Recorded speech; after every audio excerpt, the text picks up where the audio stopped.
Kia ora tātou. My pleasure to introduce our next speaker as our keynote political speaker. Te Ururoa Flavell belongs to the Ngāti Rangiwewehi and Ngāpuhi Iwi. He lives with his wife Erina in Ngongotaha and has 5 children. Prior to being an MP, Te Ururoa worked in education circles for most of his life. He has filled leadership positions at all levels of the education sector, in teaching, governance and management, and has been a teacher, principal, CEO of Whare Wānanga, and an education consultant. Te Ururoa was first elected to the House of Representatives as a Māori Party Member of Parliament on the 17th of September 2005 for the electorate of Waiariki, and was re-elected in the 2008 and 2011 general elections. Being in Parliament for Te Ururoa is about representing an independent political voice for Māori and articulating the dreams and aspirations of our people. In 2012, he was named a White Ribbon Ambassador against family violence, and his current focus is on reducing the social hazards of alcohol, tobacco, drugs, and gambling. Ladies and gentlemen, please welcome Te Ururoa Flavell.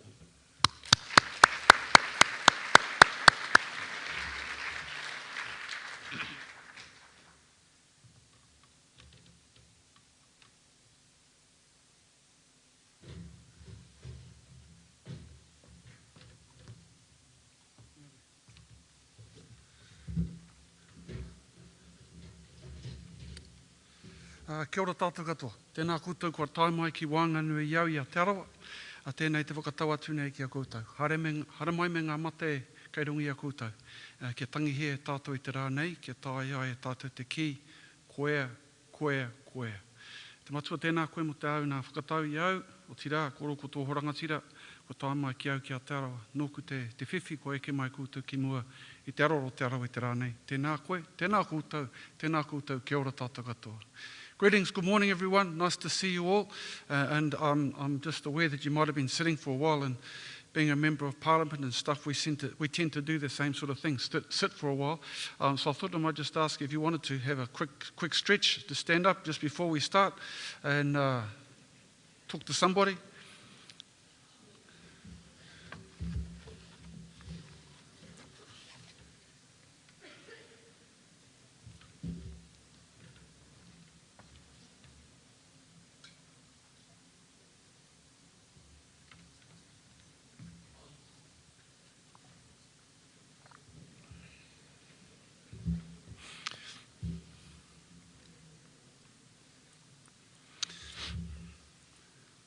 Alrighty, kia ora tātou. Welcome. Nice to see you all, as I say. Is the Minister still here? What we do is we generally acknowledge them, and I thought I'd do that in the government gardens, but anyway. If he's not, no, he's not here. Oh, ka pai, kei te pai. For those, you've heard my introduction, I'm from Rotorua here. I live out at Ngongotaha on the way to Auckland. My electorate spans from Waihi in the north, east to East Cape, south to Turangi, and back here, and Rotorua is pretty much in the middle of my electorate.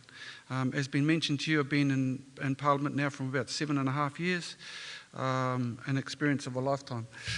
Be that as it may, I really appreciate the fact that you've asked me to be one of your keynote speakers, and I sort of wondered about why it happened to be me, either because I'm the local electorate member, or education links into health, or other than that, those sorts of things. I couldn't quite match it up, but I hope that through the length and the breadth of the discussion that I have for you this morning, that there might be able to be some connections. I understand that and recognise that the theme of your conference is Let's Get Connected, and I can't say that my speech is necessarily about that, but it is about the whole notion of numbers, and I've sort of entitled it Numbers Matter. Numbers Matter.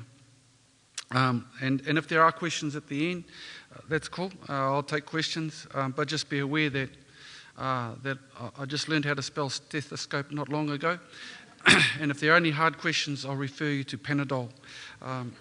as a remedy. As the local Member of Parliament, firstly let me congratulate you for all coming to Rotorua, the best conference venue in Aotearoa. I'm sure that you're going to have a great time as you learn together, and I hope that you'll take some time to get out and experience everything that there is that is beautiful about Te Arawa land, my area, my home. And can I recommend that you take home some valuable mementos, spend up large, and return to your whānau very soon to Rotorua again for an extended holiday. I hope that you do that, spend up large. Now that I've got the economic development work out of the way, let's turn to health. It's a great pleasure to welcome the Rural General Practice Network to Rotorua. You share in the challenges and the rewards of living in some of the most wonderful places in Aotearoa. The rewards are obvious. It's about living in a much closer relationship to the natural environment, and it's about living in a much closer relationship with one another. That's about life, the way it's meant to be lived. The challenges are equally obvious. They're distance, density, and deprivation. Distance, because the services we each need may be many kilometres away. Distance means time and money, and distance can mean the difference between life and death. When it's a farm accident way out the back of the Never Nevers, that means help is hours away. Density, because some specialised services are only economically viable for a certain population size. That's true not just for direct health services, but also other infrastructure services such as broadband, which have such an important role to play in any modern health system. And deprivation, because many of our poorest citizens live in rural areas where they're out of sight and unfortunately out of the minds of many of our urban cousins. Deprivation is a particularly important issue for Māori in rural areas. The illegal and immoral confiscations of lands in the 19th century destroyed the economic base of whole communities. The migration to the cities, particularly after the Second World War, nearly destroyed the cultural base of those same communities. Nearly, but not quite. Because the historic Māori Renaissance that began in the 1970s continues to gather pace. The consequence of the economic catastrophe of the confiscations can, however, still be seen today in health statistics. Last August, the Ministry of Health published Mātātuhi Tuawhenua. Mātātuhi Tuawhenua. It was a report into the health of rural Māori. In its dry statistical language, it's pretty grim reading. It shows clearly that numbers do matter. On page 24 of the document, 35% of rural Māori adults are obese, compared with 21% of rural non-Māori. Page 26, the gap between rural Māori and rural non-Māori life expectancy at birth was 9.6 years for males, 9.8 years for females. Page 28, 12.9% of Māori in rural areas reported disability affecting their eyesight compared to 5.2% of non-Māori. Yet on page 52 we learned that just 5.3% of rural Māori have seen an optometrist or optician in the previous year compared to 10.5% for non-Māori. On page 40, the chronic pulmonary disease mortality rate for those aged over 45 is 99.2 per 100,000 for rural Māori compared to 34.3 for rural non-Māori. Page 42, the suicide mortality rate for rural Māori aged 15 to 24 years is 34 per 100,000 compared to 21.7 per 100,000 non-Māori. Page 45, assault and homicide mortality, 4.2 per 100,000 for rural Māori compared to 0.7 for non-Māori. Page 53, we read that within rural populations aged 0 to 74, the Māori avoidable mortality rate was over 2.5 times that of non-Māori. And then there's the amenable mortality, a subset of avoidable mortality, which is defined as, quote, deaths from those conditions which reflects variation in the coverage and quality of health care delivered to individuals, end of quote. It's bad enough that the amenable mortality rate for non-Māori in rural areas is 69.4 per 100,000, but the comparable rate for Māori is 186.9 per 100,000. So I'd ask you, I suppose, are you shocked by those numbers? Am I shocked by those numbers? No. Māori generally come in twice as bad as our countrymen and women up and down the country, and it's been like that for a long period of time. We've known it's been there, we've known it for a long period of time, and yet we actually haven't done anything about it. This must be the case, for the relative discrepancies between Māori and non-Māori has always been significant. We've come to accept these numbers as somehow normal, which is just one step away from thinking about them as being acceptable.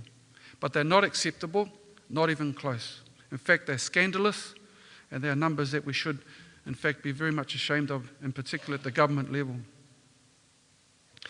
They are prima facie evidence of systemic racism in our health system. This is not a criticism of any individual, it's an accusation against all of us. It's a recognition that there's something seriously flawed about the health system that delivers such uneven outcomes. More than that, these numbers should make us seriously think about each and every New Zealander, because they represent so much lost potential and so many lost dreams. Hopefully, these numbers will make us angry enough to actually do something about them. But let's look at some other numbers. These ones come from the United States, specifically the University of Wisconsin Population Health Initiative. Now, this program is attempting to understand the relationship between certain health factors and health outcomes for all 50 counties in Wisconsin. Would it surprise you to find out that health factors and health outcomes are closely related? Probably not. That health factors and health outcomes are probably closely related. As they say, where we live very much matters to our health. Here is the surprising thing about the numbers, or maybe it's not. When they developed their model of health factors that affect health outcomes, they had to make some choices about what factors to include and how to weight them. There are 4 basic categories: physical environment, including environmental quality and built environment; social and economic factors such as education and employment and income; thirdly, clinical care measured by access to care and the quality of that care; and finally, and health behaviours, including tobacco and alcohol use, unsafe sex, and diet and exercise patterns. So far, so good. Here are the surprising numbers, and they're the relative weightings of each factor. That is, how much effect does each factor have on actual health outcomes? So here they are. Physical environment, 10%. Social and economic factors, 40%. Health behaviours, 30%, and clinical care, just 20%. So all the money that we spend on what we think of as the health system affects just 1/5 of health outcomes for real people. I suspect that that's probably not a surprise to you. You are in the front line, day in, day out. You know what really matters in people's health. Things like housing, employment, and education and literacy. You know, we all know, that those things are the real drivers of how well each person is able to look after themselves and their family, their whānau. But that's not how our health system is set up. Our health system, in fact, most of our public services are about measuring inputs, not about affecting outcomes. How many patients did you see today? How many students are enrolled? Have you ticked all the boxes? Have you filled in all of the forms? And so long as there's an audit trail that proves that we've jumped through the right hoops and over the right hurdles, then everything's okay. But it's not okay. And again, you more than anyone know because you're in the front line, you see it day in, day out. But what can you do when these are the numbers really driving rural Māori health outcomes? 28% of Māori in rural areas receiving a means-tested benefit compared to 11.4% of non-Māori. 19% of Māori in rural areas living in crowded housing compared to 3.3% of non-Māori. It's obvious, isn't it, that poverty is the real health issue. And the health system isn't meant to do anything about that, is it? That's the other thing about input-based systems. They like firm boundaries. They like firm boundaries. Health is health, housing is housing, and never the twain shall meet. And that's why the whānau ora approach championed by my colleague Taria Naturi and our Māori Party is so important and so radical, because it's about real outcomes for real people. It's about putting the whānau in need at the centre of all decision making. And it's about surrounding them with the right services to make the real difference in their lives.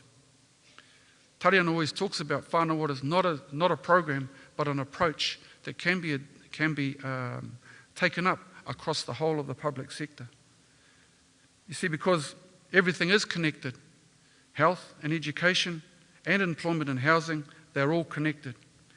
Yes, the numbers do matter. We've just gone through one of the most important number exercises called the census.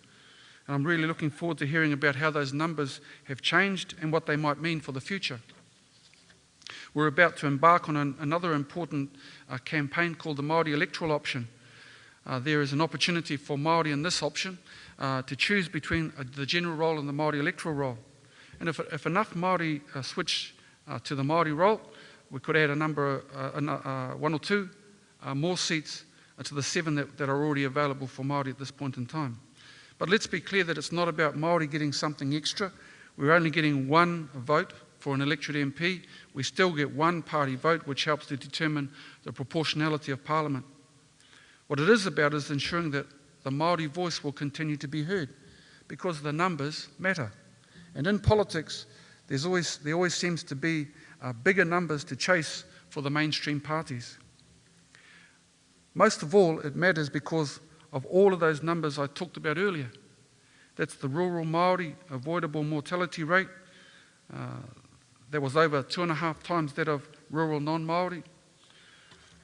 As you may know, or may not know, I've got a sort of a day of destiny on Sunday at a special meeting for the Māori Party in Huntly, and it's about leadership of the Māori Party. I might have the numbers, or Dr. Sharples might have the numbers, who knows? But the most important thing is that the party members of the Māori Party will be making decisions in line with our kaupapa. That is around democracy. That is how it's supposed to work. That's how it's meant to work. A good talk, good discussion, followed by clear decisions. The leadership issue is not about Dr. Sharples or myself per se. It's not even about the Māori Party. It is about all of the people for whom the party makes a difference. The people who have been turned off from mainstream politics because it's about we won, you lost, eat that.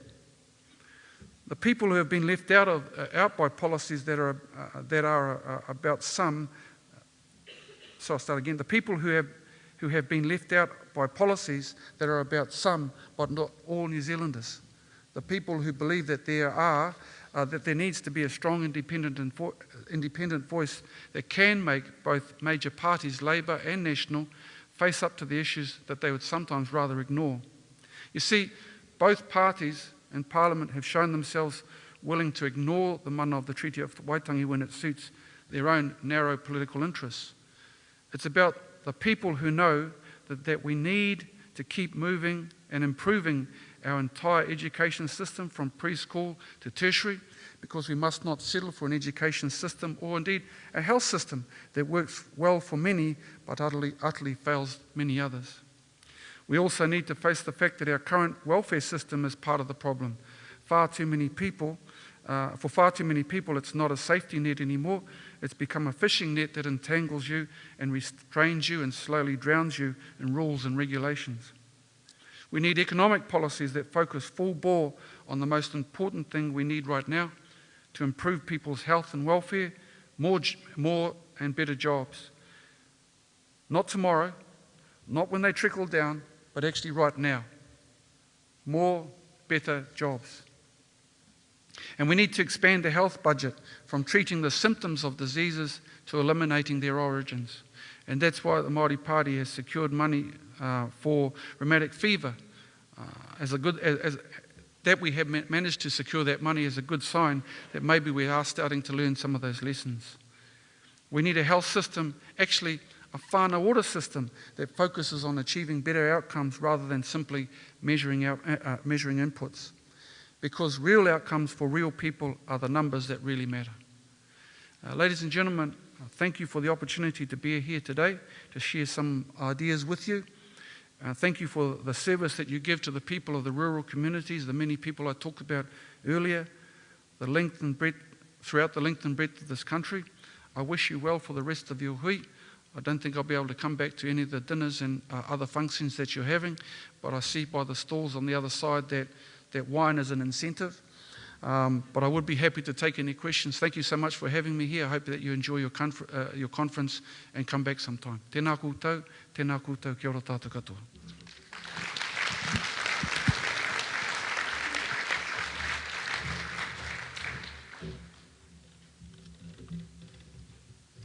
Ururoa is welcoming any questions that you may have. The answer is Panadol, remember?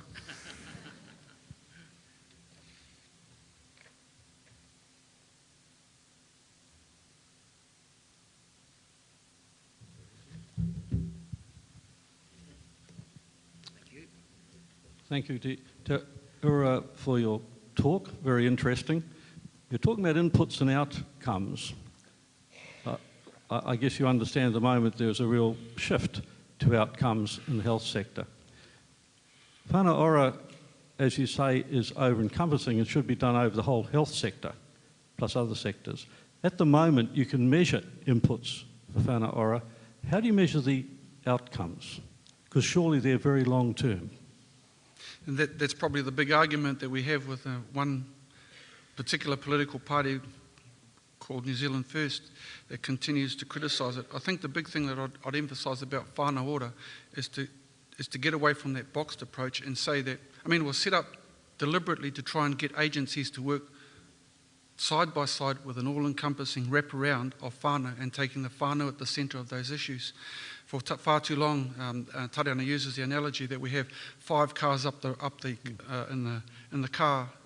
the driveway, 5 cars in the driveway, education, health, so on. And when in fact 1 car could be sufficient if being able to coordinate the services all around. Sure, I accept the point that you won't, and that's the argument that we have all the time, as you can't necessarily see outcomes today, tomorrow, the next day. The outcomes are going to be generational, but nevertheless, when we are working with vulnerable families, that's how long it's going to take. It's not an instant fix, and therefore we have to take a punt on the approach to make sure to set the scene for future generations, not just about the here and the now. That's my point, that whānau ora should not be judged on outcomes. Thank you. Kia ora.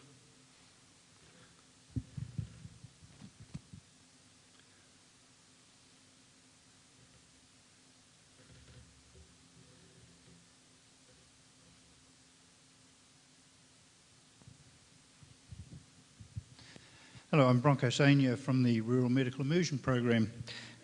Just one observation, really.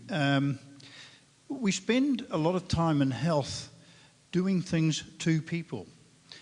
One of the things that I think we are not good at, and our health systems are not good at, is getting people to do things for themselves, taking personal responsibility for health. And I wonder how we can go from our end to encourage people to take that personal responsibility for health, because then I think we can move things. I think that's a fair discussion, and I think it relates back to the question earlier, that is the approach of whānau ora. That's whānau ora at work. That it's not just about me, but actually all around me. The people, my whole whānau is about recognition of where things are at for them and allowing them to take control of issues for themselves. It's not about having somebody constantly dictate that you should do this, do that. And we've used the word navigator. The navigator is pretty much a deliberate term because it's all about empowering the family to take control of their own lives and their own destiny for themselves. But they need a hand. They need somebody that's going to be able to direct them in the right place to be able to get information, because very often it is about information that they need. But I take the point, it's exactly what we're talking about in terms of whānau ora.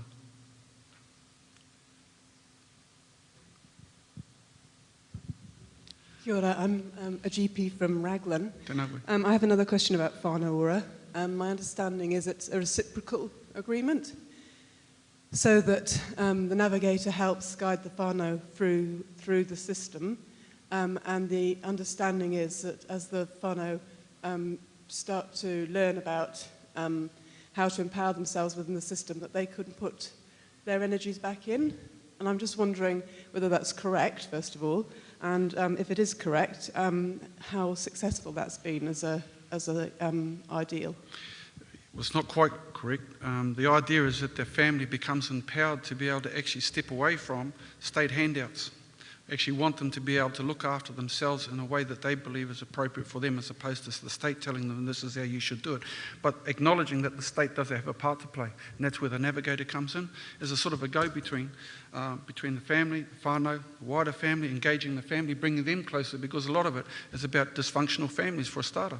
So it's about engaging the family, bringing them closer together, but then backing off to allow the family to do what they think is appropriate for them and getting help by those navigators if it's appropriate. Other than that, the idea is not to engage the family within the state, because that's what we're actually trying to avoid, is getting reliance on the state. Very much that's the thought, to stay as, not arm's length, but at least don't be fully engaged and constantly look at handouts all of the time. It's about empowering the family to do things for themselves.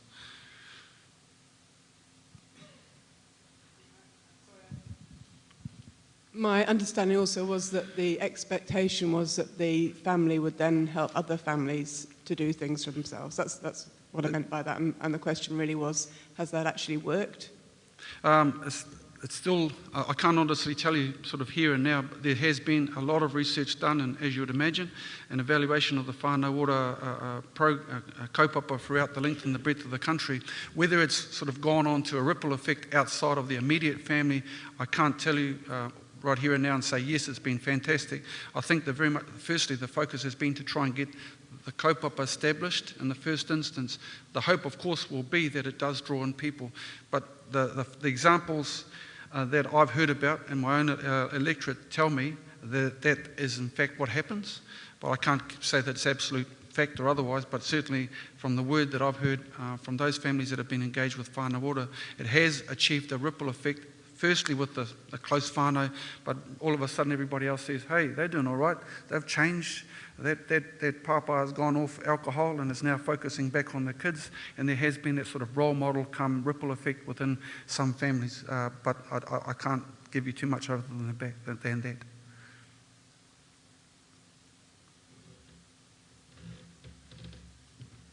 Is that it?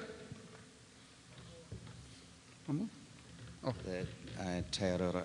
Te Aurora, Joe Scott Jones from Apotekia and GP there. Firstly, I'd like to congratulate you on the focus on smoking for our community. It's a incredibly important work that's being done, and I really commend you for the work that you're doing with that and other issues around gambling and drinking in our communities. We need leadership from the top, and you and the Māori Party are certainly providing that for us. So thank you very much indeed for that. Sure. I did have something else that I was going to ask you actually, but then I've got myself all sort of strung up on that. So I can't help your neck. Good luck on Sunday. Thank you. We're looking forward to seeing the outcome measurements for whānau ora, but I think we all recognise that these are issues which are stopping somebody ending up with end-stage renal failure, decreasing the number of people that are having their legs chopped off due to diabetes. decreasing the number of people who are blind as a result of their poor diabetes control is going to take 15 or 20 years. I think that you have established the kaupapa. I think that we are all looking at what we would call the social determinants of health much more seriously, and approaching our policy development and our thinking as providers in a much more holistic way as a result of the kaupapa that you've been promoting. So thank you very much. Kia ora. Thank you.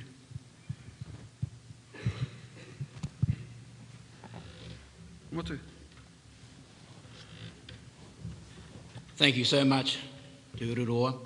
Thank you for your participation at the audience and for the questions you've asked. I think the statistics show a stark discrepancy, and I can't help but think of the parable. I thought I was poor because I had no shoes until I met a man who had no feet. And so on that note, may I say thank you very much, tēnei te mihi ki a koe, and make it this presentation. It's a bottle of the sponsor's compliments, which I'm sure can remain on your desk as an example of abstinence or moderation.